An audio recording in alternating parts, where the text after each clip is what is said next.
সেনা শাসনেও চলছে নৈরাজ্য, হিংসা বোধই বাংলাদেশে জ্বলছে বাংলাদেশ। এদিকে সুন্দরবনে রীতিমতো হাই অ্যালার্ট জারি করা হয়েছে। ফ্রেজার নদী ঘাঁটিতে ইতিমধ্যে পৌঁছে গিয়েছে উপকূলরক্ষী বাহিনীর হোভারক্রাফট। সুন্দরবনের সবকটি উপকূল থানা এলাকায় জলপথে পেট্রোলিং চলছে।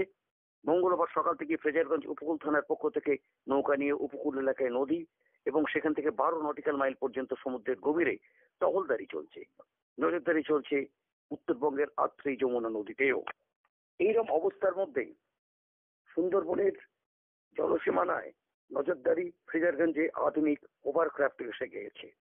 বাংলাদেশের এই অস্থির পরিস্থিতির কারণে ভারতের সীমান্তবর্তী এলাকায় হাই অ্যালার্ট জারি করা হয়েছে এবং একই সঙ্গে নিরাপত্তা বাড়ানো হয়েছে সুন্দরবনের আন্তর্জাতিক জলসীমানায়।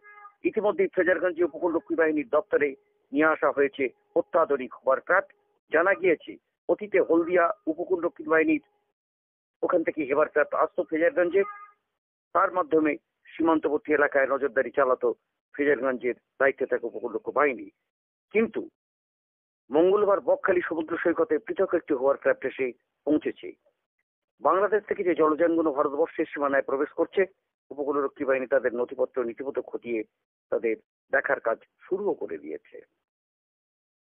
সুতরাং এই পরিস্থিতিতে আমরা মৎস্যজীবীদের কথাও চিন্তা করতে হবে, কেননা কাকদ্বীপেতে অনেক মৎস্যজীবী পরিবার যারা আছেন তারা বাংলাদেশ থেকেই আগত। এখন ইলিশের মরশুমও চলছে। একদিকে নদী বাঁধ ভাঙার আতঙ্কে সুন্দরবনবাসী, ইলিশের মরশুমে বারবার দুর্যোগের পূর্বাভাস ব্যাহত হচ্ছে মাছ ধরাতে এবং এর ফলে বারবার প্রাকৃতিক দুর্যোগের ফলে মুখেও পড়তে হচ্ছে তাদের। এইরকম পরিস্থিতির মধ্যে যে বাংলাদেশের এইরকম অবস্থা, তাদের আত্মীয় স্বজন পরিজন যারা বাংলাদেশেই তারা রয়েছেন, স্বাভাবিকভাবেই চিন্তা আসেই এপার বাংলায় থাকলেও ওপার বাংলার মাটির টানে। আমরা শুনে নেব সেই সব মানুষদের কথা। আগে আমরা এসেছি, তারপর ওরা তো সবাই তো আসা সম্ভব না, আর আমরা চলে এসেছি। তাদের জায়গা জমিন আছে। এখন শুনছি বাংলাদেশে গন্ডগোল হচ্ছে, সেটা শুনে তো আমাদের একটু আতঙ্কই আছি। যোগাযোগ করেছিলেন না, ফোনে যোগাযোগটা করতে পাচ্ছি না, লাইন পাচ্ছি না। আপনাদের ভোটার কার্ডটার কিছু আছে? আমাদের ভোটার কার্ড, আধার কার্ড সব আছে, প্যান কার্ড সব আছে। তো আমাদের কে কে আত্মীয় রয়েছে সেখানে? ওটা আমাদের দিদি আছে, দাদা আছে, আমার এই ভাসুর আছে, সবাই আছে আমাদের বাড়ির। আপনাদের জায়গাটা আছে ওখানে? হ্যাঁ, আমাদের জায়গা আছে, ওখানে সবাই আছে, পরিবারের সবাই আছে। এখন তো সবাই শুনে আমরা আতঙ্কতে আছি। আপনার নাম? আমার নাম চম্পা দাস।